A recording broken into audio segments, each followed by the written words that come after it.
नमस्ते, नमस्कार, जय हिंद, जय बिहार। दोस्तों स्वागत है एक बार फिर से आप सभी का आज के इस करंट अफेयर्स के क्लास में।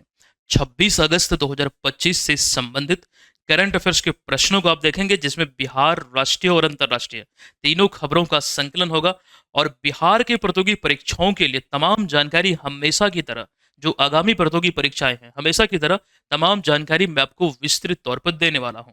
तो पूरी निरंतरता के साथ यहाँ पर क्लास को आप लोग फॉलो कीजिए। चलिए सेशन की शुरुआत करें उससे पहले दरअसल पिछले क्लास में एक प्रश्न मैंने आपसे पूछा था। सबसे पहले यहाँ पर हम इस प्रश्न को देख लेते हैं। देखिए प्रश्न है कि नरेंद्र मोदी के द्वारा हाल ही में बिहार के किस नदी पर बने एशिया के सबसे चौड़े ओंटा सिमरिया जो पुल है इसका उद्घाटन किया गया है। बेसिकली यह जो पुल बना है ये गंगा नदी पर बना है। तो ऐसे में विकल्प नंबर ए इस प्रश्न का राइट आंसर हो जाएगा।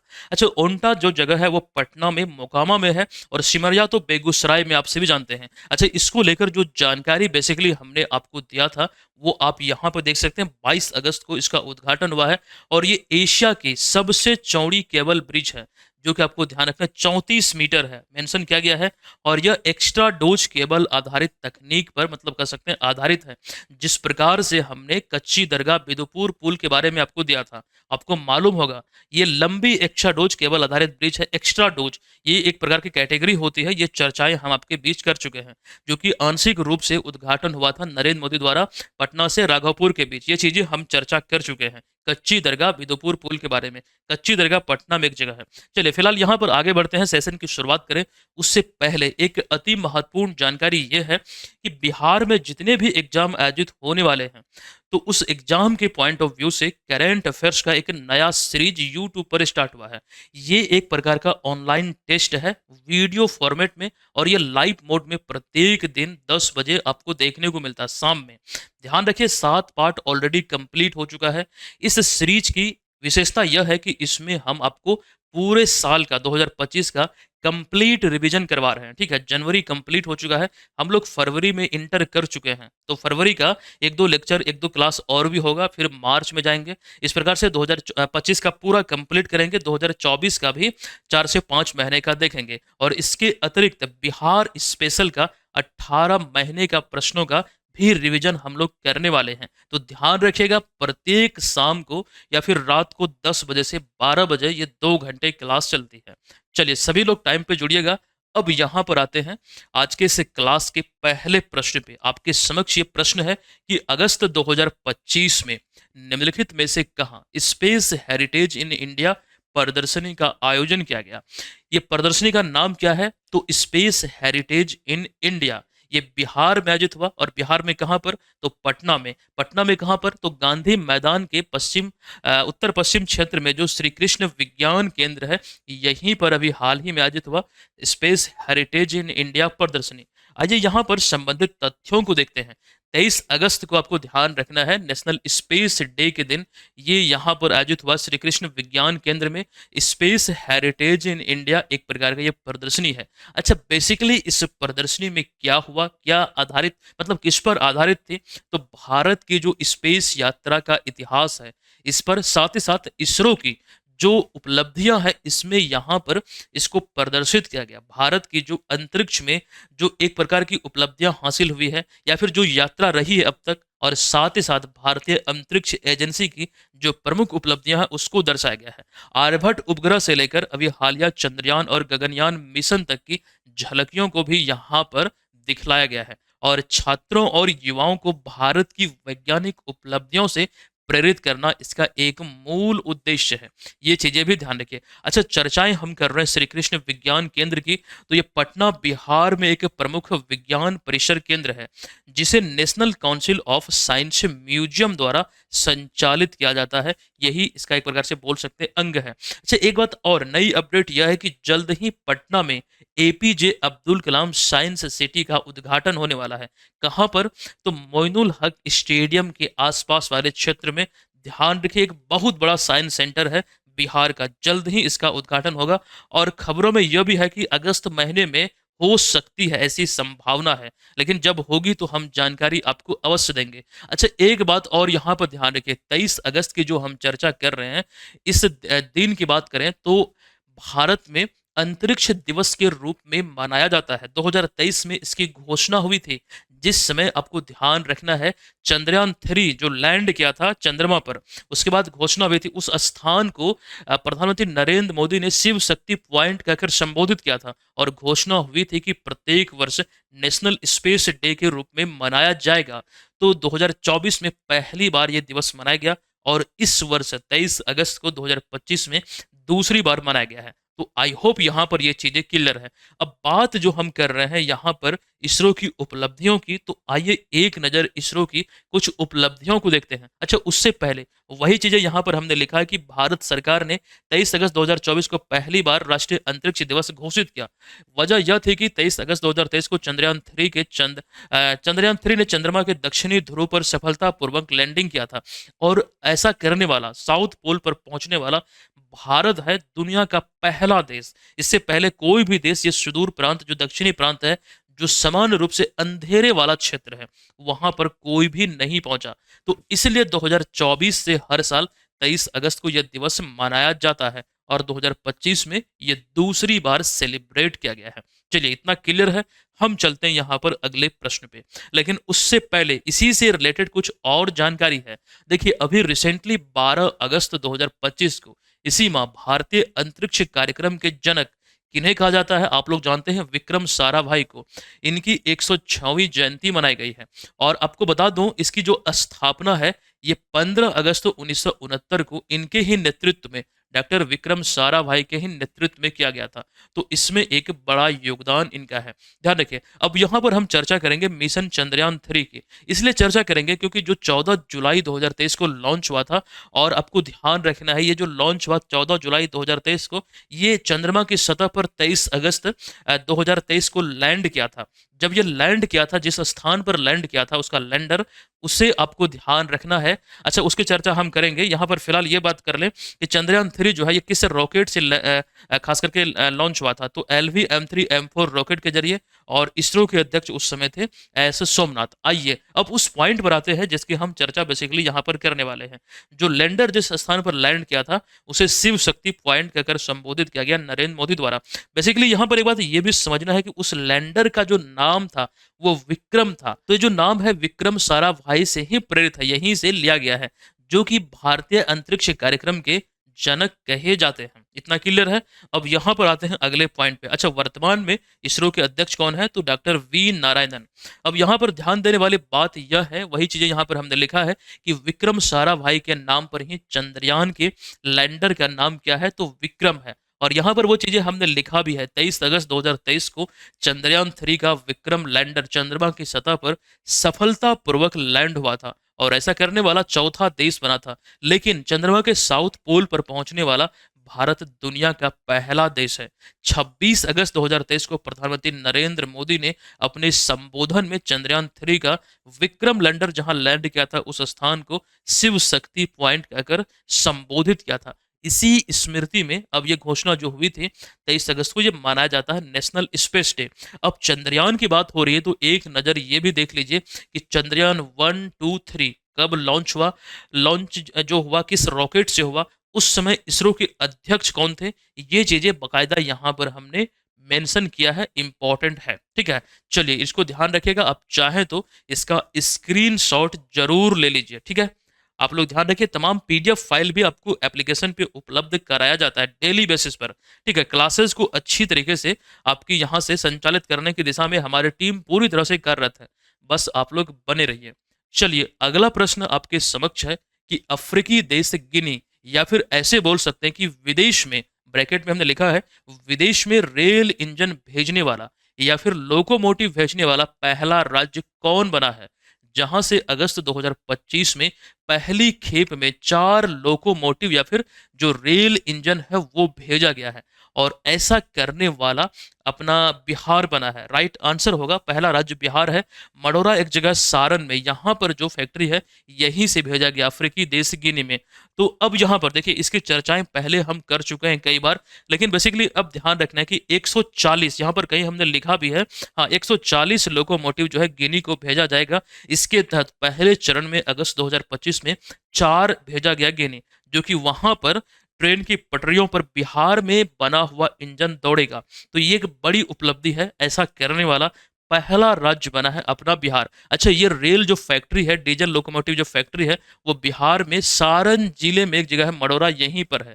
ये ध्यान रखिएगा। अच्छा, आप में से कितने लोग देख रहे हैं सारण जिले से, कमेंट करके बताइएगा। सारण जिला जो है, ये सारण एक प्रमंडल भी है बिहार में। बिहार के 9 प्रमंडल में सारण भी एक प्रमंडल है, जिसमें 3 जिले आते हैं, सारण, सिवान और गोपालगंज। और एक डेटा आपको बता दूं कि विदेश जाने में सारण प्रमंडल के जो लोग हैं, इन तीनों जिलों की हम बात समग्र रूप से कर रहे हैं, ये सबसे आगे है इस समय बिहार में। ठीक है, इतना क्लियर है। अच्छा, ये जो खास करके निर्माण हो रहा है, भारतीय रेल और एक अमेरिकी कंपनी है वेबटेक, इसका एक प्रकार से संयुक्त उपक्रम है, इसके तहत ये तैयार होता है। और इस इंजन की अगर हम क्षमता की बात करें तो 4500 हॉर्स पावर है। ठीक है, चलिए अब यहां पर हम आते हैं अगले प्रश्न पे। सूर्य के अध्ययन के लिए, ध्यान दीजिए, बहुत इंपॉर्टेंट प्रश्न है। सूर्य के अध्ययन के लिए विकसित किए गए सूर्य एआई आर्टिफिशियल इंटेलिजेंस मॉडल को किस अंतरिक्ष एजेंसी ने, किस संस्था के सहयोग से विकसित किया है? एक तो किस संस्था के सहयोग से विकसित हुआ है, और मूल जो कंपनी है वो कौन है जो ये कार्य कर रही है, जो इसका निर्माण कर रही है? तो यहां पर ध्यान दीजिए, अभी नासा ने, इसका राइट आंसर होगा विकल्प नंबर सी, नासा ने अभी आईबीएम के सहयोग से ये विकसित किया है। क्या विकसित किया है? तो सूर्य एआई, इसको ध्यान रखिए। अब यहां पर हम चलते हैं इसके एक्सप्लेनेशन पे। अच्छा, इसके एक्सप्लेनेशन पे जाने से पहले एक बात आप सबों को मैं बताना चाहूंगा। देखिए, काफ़ी लंबे समय से बीएम ऑनलाइन लर्निंग एप्लीकेशन पे ये कोर्स संचालित हो रही है। इस कोर्स की विशेषता यह है कि अच्छा, ये कोर्स है 71वीं बीपीएससी के लिए। इसमें प्रीलिम्स के लिए तमाम चीज़ें जो इंपॉर्टेंट है वो आपको प्रोवाइड किया जा रहा है। और इसमें टेस्ट सीरीज भी है, मटेरियल आदि तो है ही, टेस्ट सीरीज भी है, करंट अफेयर्स का पूरा प्लान है जो हम आपको यहाँ पर पढ़ाते हैं। जो पिछले आपको 1.5-2 साल के अगर हम मटेरियल की बात करें तो तमाम चीज़ें इसमें आपको मिल जाएगी। अभी इसमें एक शानदार ऑफर यह है कि केवल और केवल, देखिए ये कूपन कोड अप्लाई कीजिएगा, 31 तारीख तक ये ऑफर है। केवल और केवल आप यहाँ पर 100 रुपये में साल भर के लिए, पिछला तो आपको सारा निःशुल्क मिल जाएगा, जब आप ज्वाइन करेंगे पिछला सारा अनलॉक हो जाएगा, और 1 साल तक आपको मटेरियल मिलता रहेगा।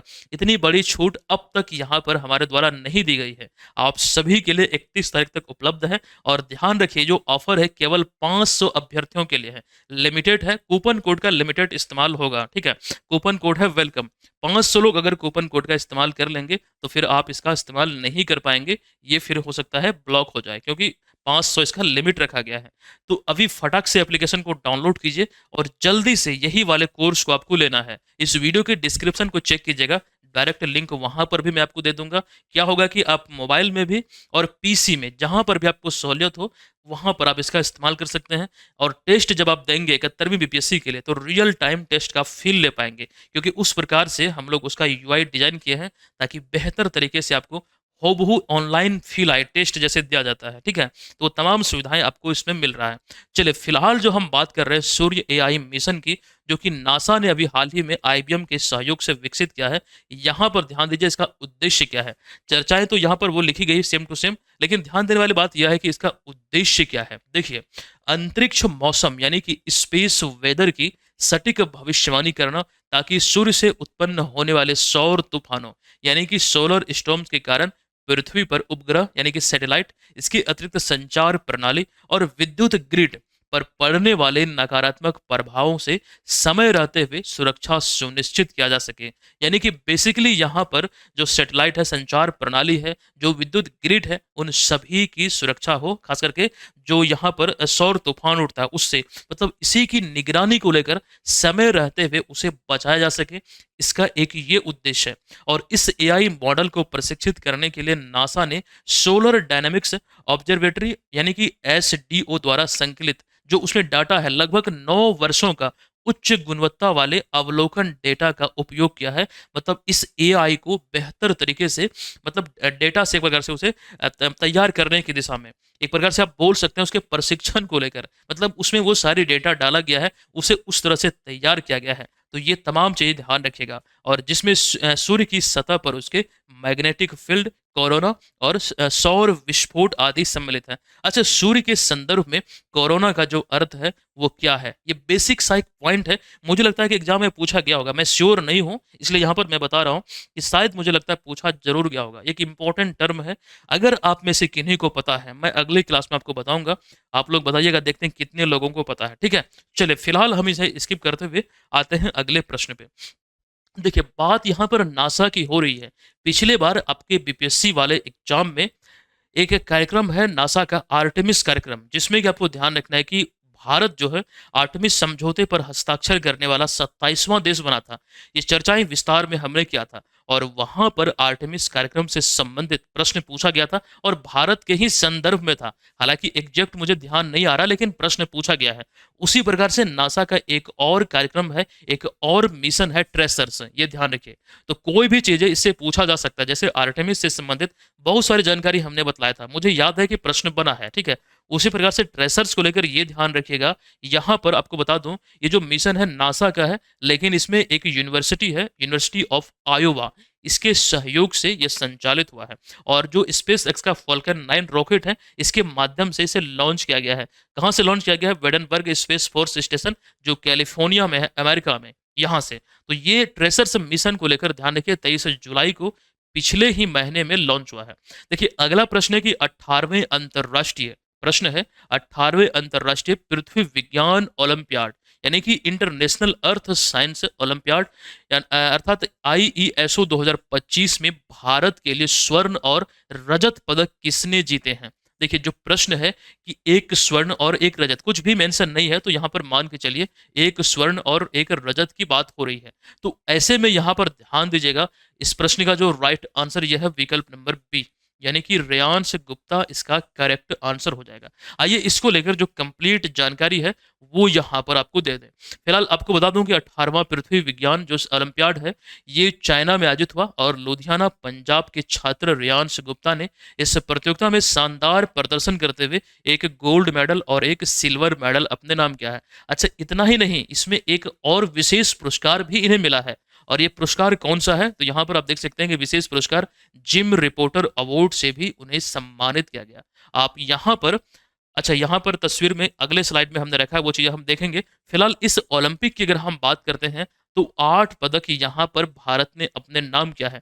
कंप्लीट सूची आप यहाँ पर देख पाएंगे। देखिए, जो प्रतियोगिता आयोजित हुई इसका नाम क्या है? इंटरनेशनल अर्थ साइंस ओलंपियाड 2025 वाला 18वां संस्करण चाइना में आयोजित हुआ और 8 पदक भारत ने अपने नाम किया, जिसमें 1 स्वर्ण, 4 रजत, 2 कांस्य और 1 जिम रिपोर्टर अवार्ड है, जो कि रेयांश गुप्ता ने अपने नाम किया, जो यहाँ पर आप देख रहे हैं। ठीक है, रेयांश गुप्ता के बारे में आप जान चुके। वहीं पर बैंस चारुव्रत 2 रजत, 1 कांस्य, अपम निधि पांडे 1 रजत और प्रियांशी घनघस, ये इन्होंने, ध्यान रखना आपको, 1 कांस्य पदक अपने नाम किया है।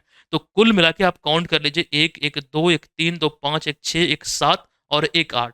तो 8 पदक अभी हाल ही में भारत को यहाँ पर इस ओलंपियाड में, यानी कि 18वें अंतर्राष्ट्रीय पृथ्वी विज्ञान ओलंपियाड जो चाइना में आयोजित हुआ, यहाँ पर मिला। अच्छा, करंट अफेयर्स की बेहतरीन तैयारी की दिशा में पीएम ऑनलाइन लर्निंग एप्लीकेशन पे एक कोर्स संचालित हो रहा है। इस कोर्स में आप देख सकते हैं, यही वो कोर्स है जिसमें आपकी जो प्रिपरेशन होगी, ये तमाम चीज़ें आपको इसमें करवाई जाएगी, ये तमाम चीज़ें आपको मिलेगा। चाहे बिहार में कोई भी एग्जाम की प्रिपरेशन में आप लगे हैं, सारे एग्जाम में ये कॉमन रूप से ये कोर्स आपको हेल्प करेगा। एक नॉमिनल सा चार्ज पर आपके लिए उपलब्ध है। हालांकि कूपन कोड अप्लाई करेंगे तो एडिशनल डिस्काउंट भी आपको मिल जाएगा 15% का। तो आप लोग इसको जरूर ज्वाइन कर लीजिएगा। कोर्स से रिलेटेड कोई भी इंफॉर्मेशन आपको इस नंबर पर मिल जाएगी, कभी भी आप कॉल कर सकते हैं या फिर व्हाट्सअप भी कर सकते हैं। चलिए, WHO ने हाल ही में नेपाल को रुबेला मुक्त देश घोषित किया है। बताएं कि भारत ने खसरा और रुबेला उन्मूलन, यानी कि इसको समाप्त करने का लक्ष्य जो है, ये किस वर्ष तक निर्धारित किया है? देखिए, अभी WHO ने नेपाल को रुबेला मुक्त घोषित किया है। चर्चा पिछले क्लास में हम डिटेल में किए हुए हैं, ठीक है। लेकिन यहाँ पर एक प्रश्न जो पैटर्न है अभी पूछे जाने का, इसमें हमने इसका जो भारत सरकार का लक्ष्य है, आप जानते हैं कि कोई भी राष्ट्रीय लक्ष्य जो होता है वो बहुत इंपॉर्टेंट होता है। कई बार एग्जाम में प्रश्न का रूप लिया है, पूछा गया है। तो उसी संदर्भ में जो यहाँ पर लक्ष्य है, इसे इसके उन्मूलन को लेकर तो ये आपके बीच हमने रखा है। लक्ष्य भारत सरकार का है 2026। हालांकि लक्ष्य पहले था 2020, फिर 2023 किया गया, अब 2026 है। ये चीजें यहां पर आप देख पाएंगे। WHO ने दक्षिण पूर्व एशिया क्षेत्र के लिए जितने भी देश आते हैं दक्षिण पूर्व एशिया में, तो ऐसे देशों के लिए आपको ध्यान रखना लक्ष्य निर्धारित किया था 2023 तक का। यानी कि यहाँ पर सभी देशों को कहा गया था कि जो रूबेला है उससे मतलब मुक्त होने को लेकर, उसके उन्मूलन को लेकर। लेकिन कई ऐसे देश कुछ कारणों से पीछे रह गए। विशेष तौर पर कोविड-19 जो महामारी थी, इसका बड़ा इसमें इम्पैक्ट पड़ा। ठीक है, ये ध्यान रखिए। लेकिन अभी हाल ही में नेपाल, लेकिन उससे पहले आपको ध्यान रखना भूटान, DPR, कोरिया, मालदीव, श्रीलंका और तिमोर लेस्ते को रूबेला मुक्त घोषित किया गया था। DPR कोरिया यानी कि यहाँ पर उत्तरी कोरिया की बात हो रही है। DPR का फुल फॉर्म यहाँ पर आपके बीच हमने रखा है, democratic people Republic of Korea. और ये किसके संदर्भ में बात होती है? तो ये उत्तरी कोरिया के संदर्भ में ये चर्चा होती है, DPR कोरिया। ठीक है, अब ध्यान आपको देना है कि भारत ने शुरुआत में वर्ष 2020 में खसरा रूबेला उन्मूलन का लक्ष्य निर्धारित किया था। बाद में इसे बढ़ाकर 2023 किया। लेकिन आपको एक बात ये ध्यान रखना है कि कोविड-19 महामारी के कारण टीकाकरण कवरेज में कमी के कारण ये कुछ बेसिक 2-3 कह सकते हैं जो रीजन रहा, इस वजह से ये लक्ष्य पूरा नहीं हो पाया। यूनिसेफ के माध्यम से भारत में ये सेवाएं टीकाकरण की शुरू भी हुई थी, लेकिन ये ठप पड़ गई और ये हो नहीं पाई। 2023 का जो लक्ष्य था वो एकदम धराशायी हो गया। फिर अब भारत सरकार ने एक नया लक्ष्य लिया है, इसको अपडेट कर लीजिएगा। नया लक्ष्य जो खसरा रूबेला को समाप्त करने का है वो 2026 है। इतना क्लियर है? चलिए अब चलते हम यहाँ पर अगले प्रश्न पे। अब यहाँ पर हमारा अगला प्रश्न है 130वां संविधान संशोधन विधेयक 2025 की हम बात कर रहे हैं। इसके तहत भारत के संविधान के किस अनुच्छेद में संशोधन प्रस्तावित किया गया है? देखिए किस अनुच्छेद में, किस आर्टिकल में बेसिकली संशोधन होगा, ये 130वें संविधान संशोधन अधिनियम के तहत यही बेसिकली यहाँ पर प्रश्न है। जब आप विकल्पों को ध्यान पूर्वक देखेंगे तो इसमें आपको दिखेगा विकल्प नंबर सी, यानी कि आर्टिकल 75, 164 और आर्टिकल 139 AA। इसका राइट आंसर यहाँ पर हो जाएगा।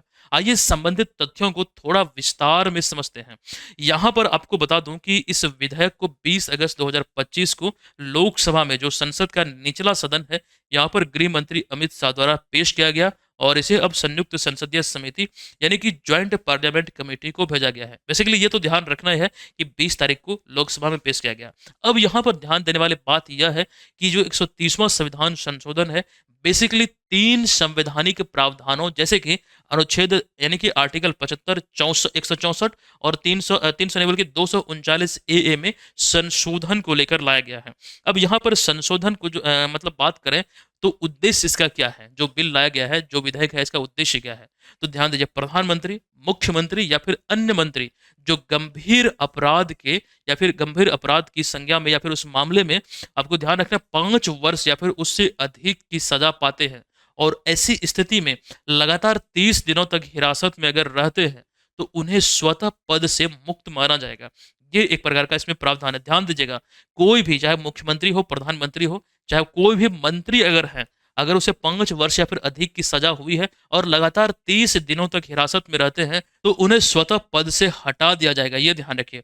लेकिन इसमें कंडीशन ये भी है, यदि व्यक्ति 31वें दिन तक इस्तीफा नहीं देता है तो वह अपने पद से स्वचालित रूप से मुक्त हो जाएगा। रिहा होने के बाद ही उनकी नियुक्ति दोबारा संभव हो पाएगी। तो स्वतः ये मुक्त हो जाएगा 31वें दिन में, 30 दिन पार करेगा जब। तो ये चीजें यहाँ पर बेसिकली है। अब इसमें जो अनुच्छेद की हम बात कर रहे थे 75, 164 और 239 AA, इसको थोड़ा अलग से डिटेल में समझिए। देखिए अनुच्छेद 75 में बात करें तो एक केंद्रीय मंत्री और ये प्रधानमंत्री के लिए प्रावधान करता है।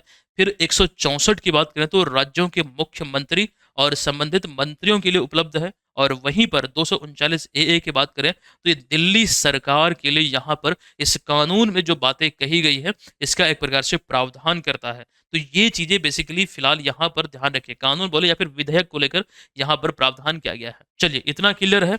अब यहाँ पर एक चर्चा और हम कर रहे थे कि भारतीय संसद का जो निचला सदन है वो लोकसभा कहलाती है, जबकि उच्च सदन राज्यसभा कहलाती है, जो कभी भंग नहीं होती है। अब यहाँ पर आइए, बेसिकली ये जो चीजें हम चर्चा कर ही चुके हैं, अब फोकस करते हैं अगले प्रश्न पे। देखिए अगला प्रश्न है कि हाल ही में पारित भारतीय प्रबंधन संस्थान संशोधन विधेयक 2025 के तहत देश का 22वां आईआईएम किस शहर में स्थापित किया जाएगा? अब यहाँ पर देखिए, पटना बिहार, गुवाहाटी असम, देवघर झारखंड या फिर Jaipur Rajasthan. Indian institute of management की अर्थात आईआईएम की जो हम बात कर रहे हैं, राइट आंसर यहाँ पर ये होगा विकल्प नंबर बी, यानी कि गुवाहाटी असम में ये 22वां स्थापित किया जाएगा। यहाँ पर मेंशन किया गया है 22वां आईआईएम।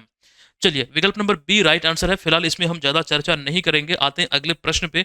हाल ही में चर्चा में रही शक्ति योजना का संबंध किससे है? ध्यान से देखिएगा, जो विकल्प आपके समक्ष है शक्ति योजना के संदर्भ में, कौन सा यहाँ पर सही है? आपको बता दूं कि महिला उद्यमी, अच्छा एक बार मैं विकल्प को पढ़ लेता हूं कि महिला उद्यमियों को वित्तीय सहायता उपलब्ध कराना, कर्नाटक सरकार द्वारा महिलाओं के लिए मुफ्त बस सुविधा यात्रा शुरू करना या फिर सुविधा, किसानों के लिए सिंचाई योजनाओं में सब्सिडी या फिर ग्रामीण स्वास्थ्य जागरूकता अभियान। देखिए, शक्ति योजना बेसिकली संबंधित है कर्नाटक सरकार से और महिलाओं के लिए मुफ्त बस यात्रा का प्रावधान करता है। आइए यहाँ पर हम चर्चा करते हैं। बेसिकली यहाँ पर बिहार के संदर्भ में भी एक जानकारी हमने आपको दिया है पिंक बस को लेकर, वो भी यहाँ पर आपके बीच हमने रखा है। देखिए, शक्ति योजना कर्नाटक सरकार द्वारा शुरू किया गया है। बेसिकली 11 जून को ही शुरू किया गया था। कब? तो 2023 में। अब आपके मन में सवाल होगा कि सर अभी फिर क्यों बता रहे हैं? तो दरअसल अभी इसलिए बतलाया जा रहा है क्योंकि अभी एक रिकॉर्ड बना है। Guinness book of world record में ये दर्ज भी हुआ है, क्योंकि 5 करोड़ से अधिक महिला यात्रियों ने निशुल्क बस यात्रा की है और जिससे यह गिनीज वर्ल्ड रिकॉर्ड में दर्ज हुआ है। सार्वजनिक बसों में जो सुविधा मिलती है, जैसे यहाँ पर आप देख रहे हैं, तो 5 करोड़ का ये आंकड़ा पार कर चुका है। तो शक्ति योजना बेसिकली अगर हम बात करें यहाँ पर मुफ्त जो यात्रा है बसों में, ये कर्नाटक सरकार से संबंधित है। इतना क्लियर है। अब इसी चीज को बिहार सरकार के संदर्भ में अगर हम देखें तो मई 2025 में महिला सुरक्षा और सुविधा को ध्यान रखते हुए नीतीश सरकार ने पिंक बस इस तरह का चलाने की घोषणा की थी। महिलाओं की सुरक्षा, आरामदायक और सुलभ सार्वजनिक परिवहन की दृष्टिकोण से ये चलाया गया था। ठीक है, तो ये पटना और कई बड़े शहरों में ये सेवा शुरू हुई। ठीक है, चलिए ये ध्यान रखिए कहाँ पर? तो पटना में। और कौन सी सेवा? तो पिंक बस सेवा। आपसे एक प्रश्न अगर हम ये पूछें कि वर्तमान में बिहार के परिवहन मंत्री कौन है, तो शीला कुमारी है। ठीक है, ये यहाँ पर हमने मेंशन भी किया है।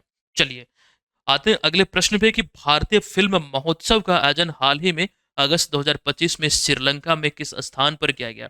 भारतीय फिल्म महोत्सव की अगर हम बात करें, अगस्त 2025 में जो इसका अभी हाल ही में आयोजन हुआ है, ये त्रिंकोमली में हुआ है। ये ध्यान रखिए, यहाँ पर शायद ये गलत लिखा गया है। त्रिंकोमली में हुआ, ये ध्यान रखिएगा। यहाँ पर आगे ध्यान रखिए, शायद सही लिखा गया होगा। ये मिस टाइपिंग यहाँ पर हुआ है। त्रिंकोमली कुछ इस प्रकार से लिखा जाता है। हाँ, ये त्रिंकोमली, ये ध्यान रखिएगा। एक जगह है श्रीलंका में, यहीं पर स्थित ईस्टर्न यूनिवर्सिटी के परिसर में 6 दिवसीय भारतीय फिल्म महोत्सव का आयोजन हुआ। उद्घाटन 18 अगस्त को हुआ था। महोत्सव का उद्देश्य सांस्कृतिक संबंधों को दोनों देशों के मध्य, यानी कि भारत और श्रीलंका के बीच जो सांस्कृतिक संबंध है इसको मजबूत करना और भारत श्रीलंका के आपसी संबंधों को बढ़ावा देना। तो बेसिकली ये 6 दिवसीय आयोजन है भारतीय फिल्म महोत्सव का, त्रिंकोमली या फिर त्रिंकोमाली श्रीलंका में आयोजित हुआ है। तो इतनी बातें यहाँ पर ध्यान रखिए। वहीं का एक तस्वीर है जो आप यहाँ पर देख रहे हैं। चलिए अगले प्रश्न पे जाने से पहले आपसे भी जानते हैं कि बीएम ऑनलाइन लर्निंग एप्लीकेशन पे, सिर्फ एप्लीकेशन पे, यूट्यूब पर नहीं, एप्लीकेशन पे करंट अफेयर्स का एक गोल्ड कोर्स है जिसमें आपको ध्यान रखना है बीपीएससी प्रीलिम्स और मेंस के लिए क्लासेस संचालित होती है। तो मूल रूप से अगर आप 71वीं या फिर 72वीं बीपीएससी की प्रिपरेशन में लगे हैं, ये कोर्स की वैलिडिटी है 2 साल, 1 साल नहीं बल्कि 2 साल। इसमें प्रीलिम्स और खास करके मेंस यानी कि मुख्य परीक्षा दोनों की जो तैयारी है एकदम अच्छे तरीके से आपको कराई जा रही है। एप्लीकेशन पे आपको मिल रहा है, यही वो कोर्स है। अभी फटाक से जाइए और सभी लोग जो भी इच्छुक हैं, जो प्रिपरेशन कर रहे हैं बेसिकली बीपीएससी की, वो ले सकते हैं। ठीक है, कई बार ये होता है कि पहले सर प्रीलिम्स का प्रिपरेशन कर लेते हैं, मेंस का बाद में देखेंगे। ऐसा वो तो एक अलग स्ट्रेटजी हुआ, लेकिन अगर मेंस को साथ साथ आप लेके चलते हैं तो कहीं ना कहीं बेहतर होती है, तो आप ले सकते हैं। अगला प्रश्न है कि दुनिया को प्लास्टिक प्रदूषण से बचाने के लिए प्लास्टिक प्रदूषण संधि पर सहमति बनाने हेतु आईएनसी 5.2 बैठक का जो आयोजन है अगस्त 2025 में किस स्थान पर किया गया है? सबसे पहले आपको बता दूं ये जिनेवा में हुआ है। कहां पर? स्विट्जरलैंड में। ध्यान रखिए, ये 5वीं बैठक का दूसरा फेज है, 5वीं बैठक का दूसरा चरण है। ठीक है, इसलिए 5.2 लिखा गया है। चलिए यहाँ पर आते हैं इसके एक्सप्लेनेशन पे। प्लास्टिक प्रदूषण आज के दौर में वैश्विक पर्यावरणीय संकट बनता जा रहा है। ये एक बड़ी समस्या है और प्लास्टिक को नष्ट करना भी थोड़ा मुश्किल कार्य है, ठीक है, जिससे कि समुद्र, जलवायु और स्वास्थ्य पर भी गंभीर असर प्लास्टिक के कारण से होती है। बहुत सारे राज्यों ने इसको बैन करने का भी प्रयास किया। पटना, बिहार में भी ये खास करके बैन हुई थी थैली वगैरह प्लास्टिक का, लेकिन फिर भी वो चल ही रही है। तो ध्यान रखिए, इसी को देखते हुए संयुक्त राष्ट्र इन्वायरमेंट प्रोग्राम की जो पहल है प्लास्टिक प्रदूषण संधि यानी कि ग्लोबल प्लास्टिक ट्रीटी, ये बनाने की दिशा में अंतर्राष्ट्रीय स्तर पर बैठकें इस समय की जा रही है। और अगस्त 2025 में आईएनसी 5.2 बैठक जो है ये जिनेवा, स्विट्जरलैंड में हुआ। मुख्य उद्देश्य क्या है, तो प्लास्टिक के उत्पादन, उपयोग और पुनर्चक्रण पर वैश्विक स्तर पर कानूनी रूप से बाध्यकारी समझौते की दिशा में एक प्रकार से वैश्विक स्तर पर सहमति लेते हुए कानून बनाना, ये इसका मूल उद्देश्य है। देखिए 5.2 यानी कि जो पांचवी बैठक का जो दूसरा चरण है जिनेवा, स्विट्जरलैंड में हुआ। लेकिन पांचवी बैठक का जो पहला चरण है ये 25 नवंबर से 1 दिसंबर 2024 तक ये बुसान, दक्षिण कोरिया में आयोजित हुआ था। इसी बैठक का ये अगला चरण है, इतना क्लियर है। और एक शब्द जो यहाँ पर हमने प्रयोग किया है आईएनसी, इसका अर्थ क्या होता है, यहाँ पर इसका फुल फॉर्म हमने लिखा है इंटर गवर्नमेंटल नेगोशिएटिंग कमेटी। ये इसका पूरा नाम है, ये फुल फॉर्म है, ये ध्यान रखिएगा। चलिए अब आते हैं अगले प्रश्न पे। दुनिया के सबसे अच्छे जज के रूप में प्रसिद्ध फ्रैंक क्रेफियो किस देश से संबंधित थे जिनका 88 वर्ष की आयु में निधन हो गया? तो राइट आंसर है अमेरिका। ये दुनिया के, अगर हम प्रसिद्ध दयालु जजों में बात करें, क्योंकि जो जज होते हैं मूलतः वो एक प्रकार से सबूत यानी कि एविडेंस पर भी भरोसा करते हैं। मतलब जो होता है, जो कागजी कार्रवाई होती है, कोई एविडेंस मिल गया तो ये चीज़ों पर मूलतः उनका फैसला टिका हुआ होता है, क्योंकि जो कोर्ट है वो सबूत मांगती है, चाहे वो किसी भी रूप में हो। अगर सबूत है तो उन्हीं पे चर्चाएं होती है। लेकिन यहाँ पर जो हम बात कर रहे हैं फ्रैंक क्रेफियो की, जो बेसिकली अमेरिका के रहने वाले थे, अभी हाल ही में इनका निधन हुआ है। ध्यान रखिए, यहाँ पर आपको मैं बता दूं, इनकी दयालु और करुणामयी के कारण, मतलब इन्हें ये खास करके जो प्रसिद्धि हासिल हुई, अपने फैसले में बेसिकली ये इंसानियत और करुणा भाव को भी महत्व देते थे। बेसिकली इन्हें एक पहचान जब मिली थी एक टीवी शो में, जो टीवी शो क्या है, तो कॉट इन प्रोविडेंस है, तो इसके कारण भी इन्हें एक प्रकार से प्रसिद्धि मिले थे। तो कहीं ना कहीं लोग इन्हें जानते गए और इनकी दयालुता का जो एक प्रकार से बातें कही जा रही है, ये जो प्रमाण है जो पूरी दुनिया में फैलते गया। और अभी यही वजह है कि अभी ये खबरों में है। और मुझे लगा कि ये प्रश्न आपके बीच रखना चाहिए। ये अमेरिका के एक जज रहे, जो कि अभी आपको ध्यान रखना 88 वर्ष की आयु में इनका निधन हुआ। नाम क्या है, तो फ्रैंक कैप्रियो। चलिए आते हैं अगले प्रश्न पे। भारत की परमाणु प्रतिरोधक क्षमता को और अधिक मजबूत करने वाली अग्नि 5 बैलिस्टिक मिसाइल, जिसकी मारक क्षमता जो है ये 5000 किलोमीटर है। तो अग्नि 5 जो मिसाइल का सफल परीक्षण है अगस्त 2025 में कहाँ पर किया गया है? तो बेसिकली ये उड़ीसा में जो चांदीपुर रेंज है यहीं से किया गया है। विकल्प नंबर बी इसका राइट आंसर है। तो इतना क्लियर है। आज के इस क्लास में जो भी महत्वपूर्ण प्रश्नों का संग्रह था, पूरा डिटेल में और पूरा इंटरेस्टिंग बनाते हुए, संबंधित तथ्यों को शामिल करते हुए आपके बीच यहाँ पर हमने रखा है। चलिए अब चलते हैं आज के इस क्लास के प्रश्न की ओर। ये क्लास का प्रश्न है, आप सभी को लिखना है कि भिखारी ठाकुर पुरस्कार से किन्हें सम्मानित किया गया। और जो ऑफर हमने आपको दिया है बीपीएससी वाले कोर्स में, केवल और केवल 100 रुपये में वेलकम कूपन अप्लाई करते हुए आप तमाम चीज़ों को प्राप्त कर सकते हैं। ध्यान रखिएगा, ऐसा ऑफर आपको दोबारा कभी नहीं मिलेगा, ठीक है। ये एक सुनहरा ऑफर है, आप सभी को लेना है। अब ध्यान रखना है कि जल्दी ले लेना है, क्योंकि 500 ही अभ्यर्थियों के लिए उपलब्ध है। हम मिलते हैं आपसे नेक्स्ट क्लास में। करेंट अफेयर्स के तमाम मटेरियल को आप यहाँ पर इसके माध्यम से ले सकते हैं। तो दोस्तों क्लास को एंड करते हैं, मिलते हैं नेक्स्ट क्लास में। तब तक के लिए धन्यवाद। जय हिंद।